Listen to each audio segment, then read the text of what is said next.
হেতাদিশানি কাত্বানা সাব্বাতামা পরাজিতা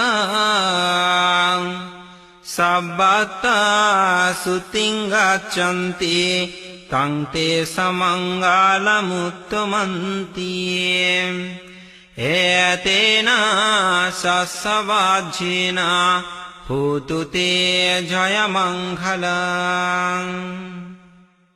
উপরে যে সকল মঙ্গল কর্মের কথা বলা হয়েছে সেই সকল কর্ম সম্পাদন করে দেবগণ ও মনুষ্যগণ সর্বত্র জয়লাভ ও মঙ্গল লাভ করে থাকে।